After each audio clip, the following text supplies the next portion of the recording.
आज हम लोग इंटरमीडिएट के कार्बनिक रसायन के एक महत्वपूर्ण टॉपिक वर्गीकरण को जानने, समझने और पढ़ने का प्रयास करेंगे, सीखने का प्रयास करेंगे।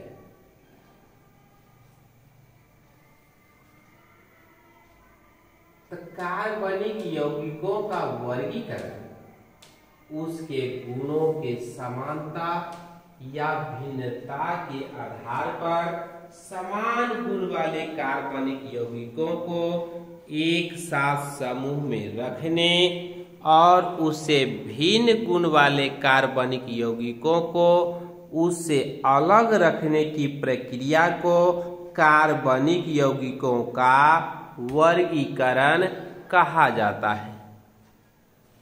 और यह वर्गीकरण हम लोग जो करते हैं, यह वर्गीकरण कार्बनिक यौगिकों का वर्गीकरण हम लोग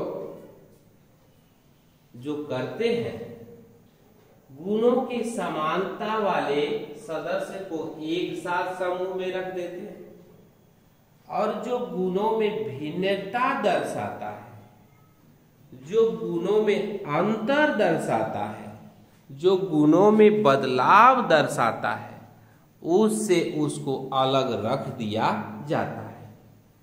तो हम इसके वर्गीकरण में दो भाग में बांटते हैं, एक खुली संरचना और दूसरा है बंद संरचना।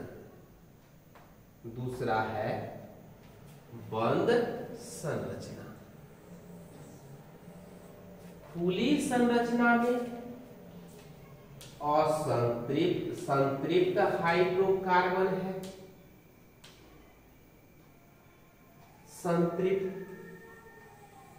जिसके पैतृक श्रृंखला के कार्बन के बीच एकल बंध पाया जाता है और दूसरा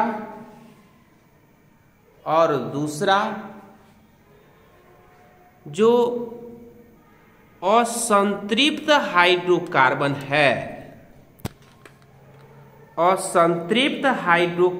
है,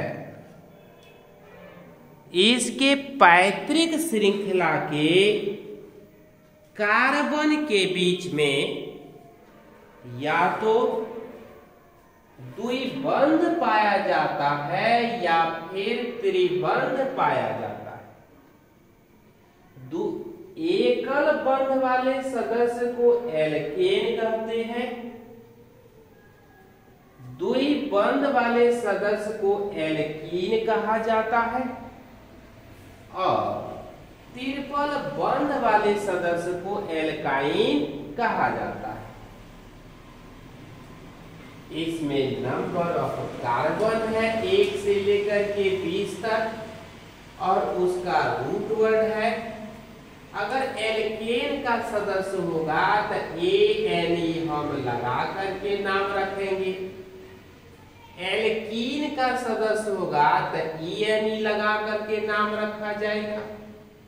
अगर एल्काइन का सदस्य होगा ट्रिपल बॉन्ड वाला तो उसमें YNE को लगा करके उसका हम नाम रख सकेंगे।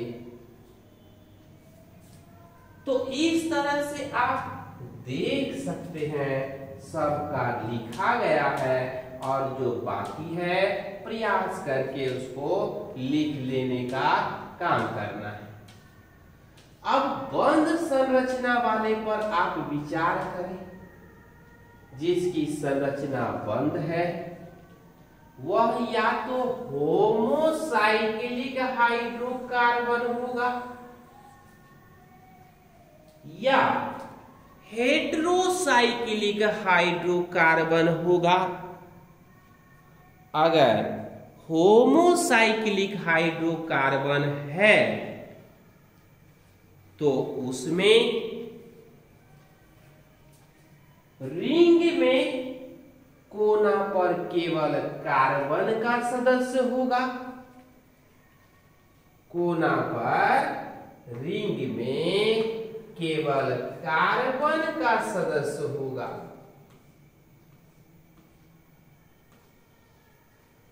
और यदि हेटेरोसाइक्लिक है तो इसमें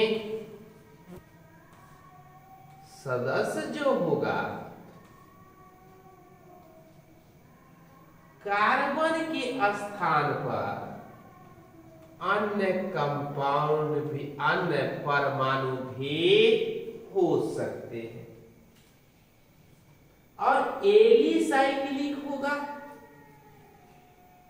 जो बंद संरचना में तो है, लेकिन न तो बेंजीन है और न ही बेंजीन से उत्पन्न हुआ है। ऐसे हाइड्रोकार्बन को एलिसाइक्लिक हाइड्रोकार्बन कहा जाएगा। इसका वर्गीकरण आप यहां पर देख सकते हैं, समझ सकते हैं। यह एल्केन का उदाहरण है, एलिफेटिक हाइड्रोकार्बन का। यह एल्कीन का उदाहरण है। मतलब यह जो एग्जाम्पल है, यह एग्जाम्पल यह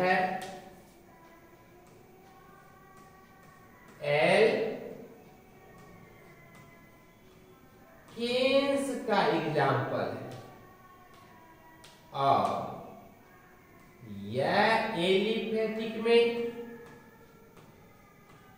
एल्कीन्स का एग्जाम्पल है और यह एलिफेटिक में एल्काइंस का एग्जाम्पल है। जैसा कि आप देख रहे हैं, यह पूर्ण संरचना है, यह इसकी बंधन रेखा संरचना, यह भी क्या है, ब्यूटेन है और यह भी हेक्सेन है और यह भी बंधन रेखा संरचना में क्या है, इथीन है, यह इथाइन है। आप देख और समझ रहे हैं। यह भी बंधन रेखा संरचना में 1 हेक्सीन है, यह भी बंधन रेखा संरचना में हेक्स 1 3 5 ट्राइइन और यह भी बंधन रेखा संरचना में ब्यूट 1 3 डाइइन। अगर पैतृक श्रृंखला के कार्बन के साथ किसी में समान समूह और ये समान समूह इस समान समूह की जो आप बात करते हैं, यह क्या लगा रहे, फंक्शनल ग्रुप लगा रहे। मतलब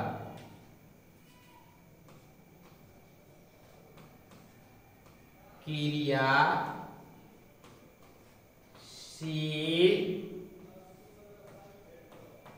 मूलक लगा रहे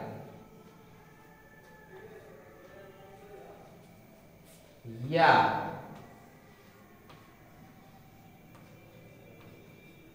डबल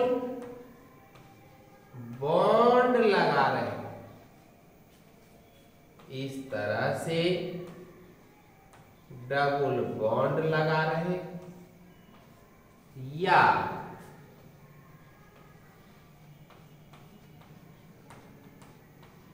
ट्रिपल बॉन्ड लगा रहे,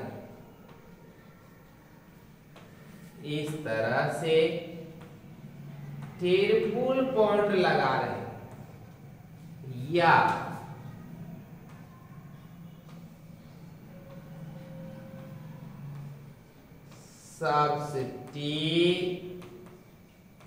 सब्स्टिट्यूशन ग्रुप लगा रहे हैं, इसमें एल्काइल ग्रुप और हैलाइड ग्रुप, इसकी वरीयता B और इसकी वरीयता A। और अगर हम इसकी बात करें, साथ ही साथ यह इसकी वरीयता क्रम की बात करते, अगर एक से अधिक बार समान समूह आए तब हम ऐसा लिखेंगे, 2 बार आएगा तो डाई लिखेंगे,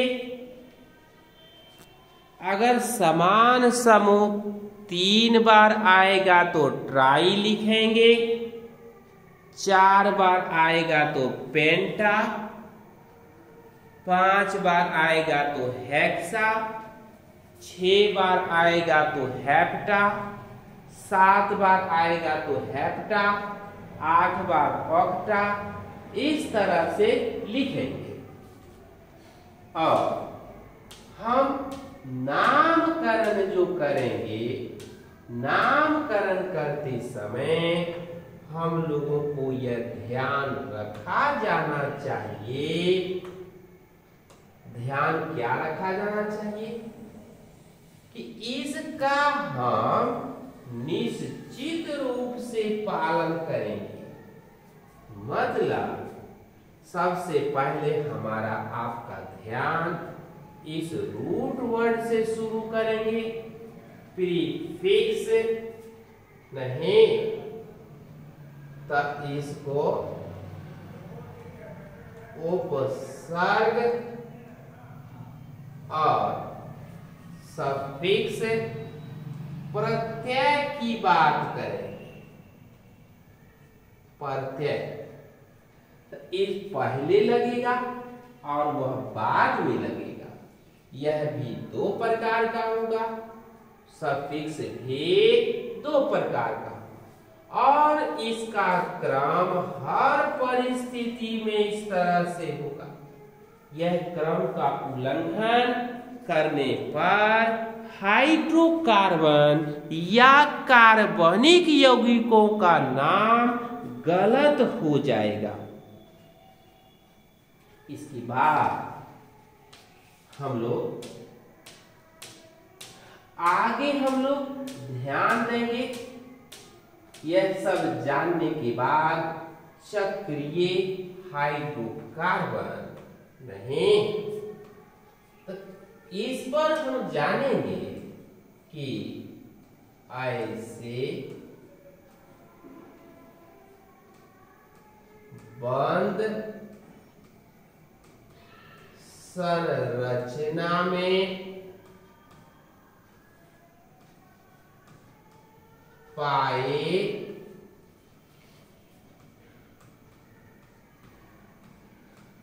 जाने वाले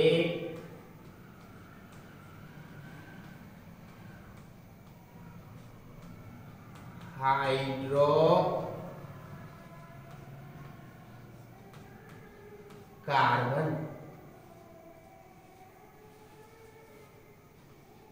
जो न तो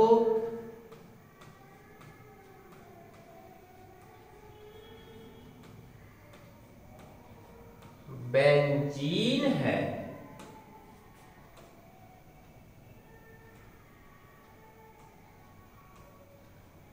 बेंजीन है और नो ही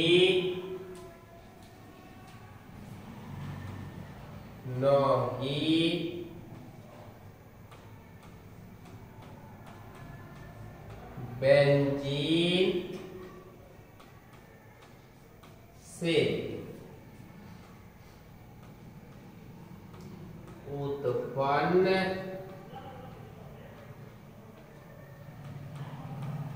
हुआ है, उसे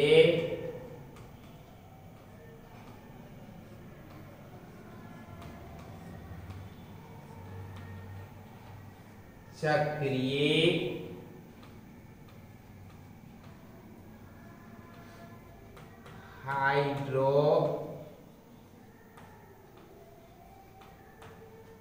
हाइड्रोकार्बन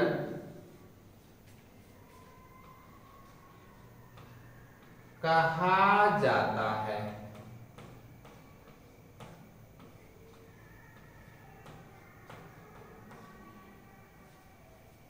अब चक्रीय हाइड्रोकार्बन को हम लोग इस साइक्लो एल्केन के रूप में लिखते हैं, जैसा कि आप देख रहे हैं। साइक्लोप्रोपेन, साइक्लोप्रोपीन, साइक्लोप्रोपाइन, साइक्लोप्रोपाइन, साइक्लोब्यूटेन, साइक्लोब्यूटीन, साइक्लोब्यूटाइन, 1,3 डाइसाइक्लोब्यूटीन, साइक्लोब्यूट 3 1 इसी तरह से साइक्लोपेंटेन, साइक्लोपेंटीन, साइक्लोपेंटाइन इत्यादि। साइक्लोहेक्सेन, साइक्लोहेक्सीन, 1,3 डाइसाइक्लोहेक्सीन, साइक्लोहेक्स 4 1 इसी तरह से साइक्लोहेप्टेन और साइक्लोऑक्टेन। अब हम बात करते हैं एरोमेटिक हाइड्रोकार्बन पर। मतलब यह जो एरोमेटिक हाइड्रोकार्बन है,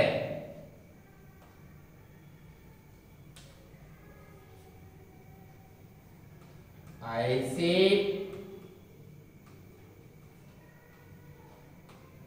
बंद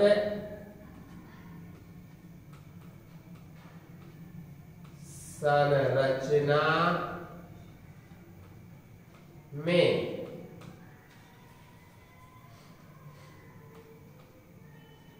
पाए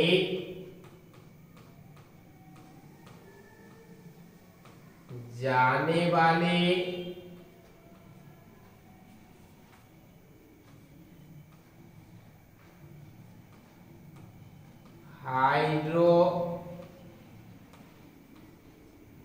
हाइड्रोकार्बन्स जो या तो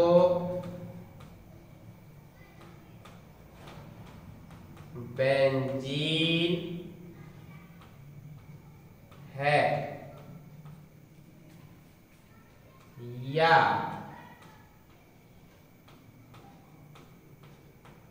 बेंजीन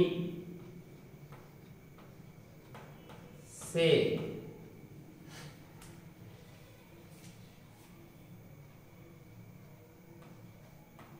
उत्पन्न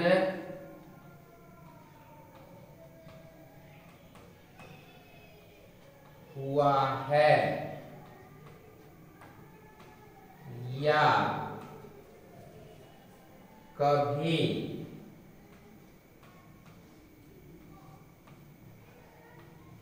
इसके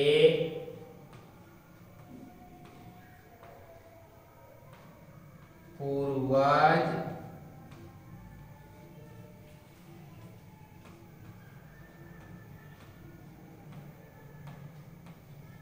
बेंजीन थे।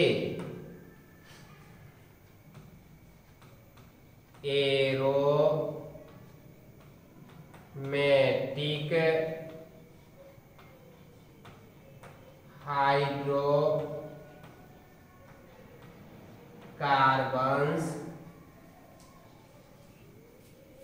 कहलाता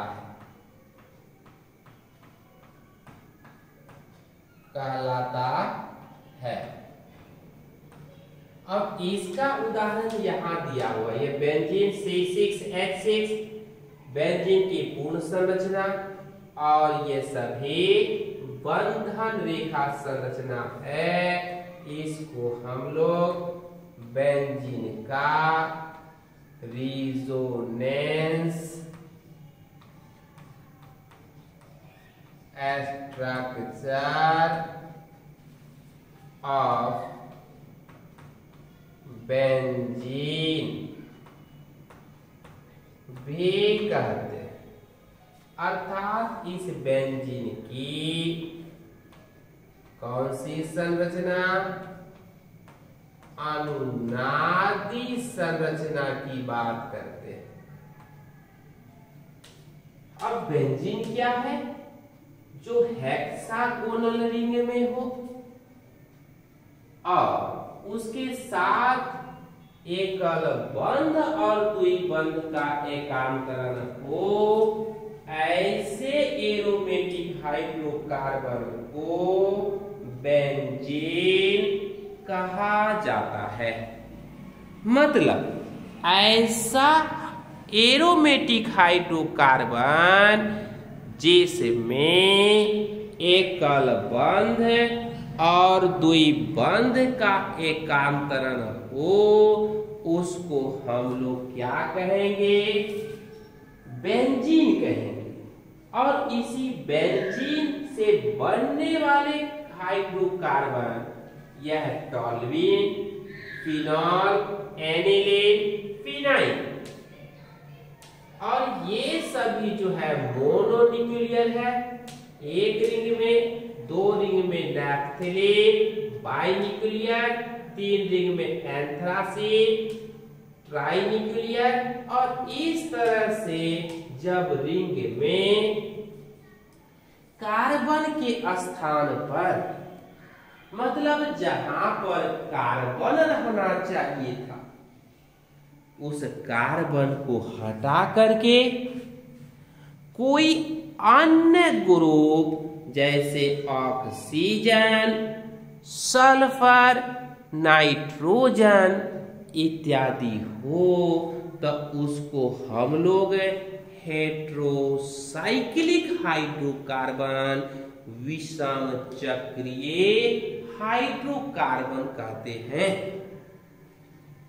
तो मतलब कि हाइड्रोकार्बन का जो वर्गीकरण है, इस प्रकार से हम यहाँ देखते हैं, समझते हैं और समझने का प्रयास करते हैं।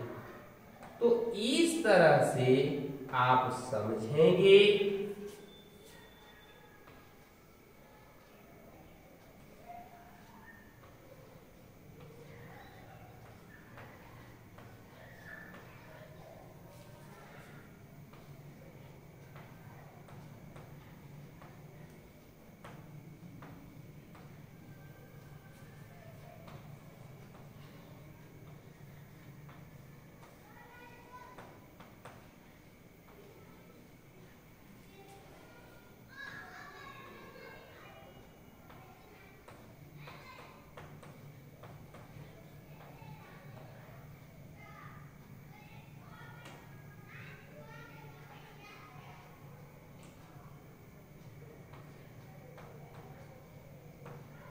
तो इस तरह से हमारा प्रयास, आपका परिश्रम कार्बनिक रसायन को सीखने में आपके लिए मील का पत्थर साबित होगा। आप सतत अभ्यास करके कार्बनिक रसायन के वर्गीकरण संबंधित मूल बातों को अच्छी तरह से सीख और समझ सकते हैं। धन्यवाद।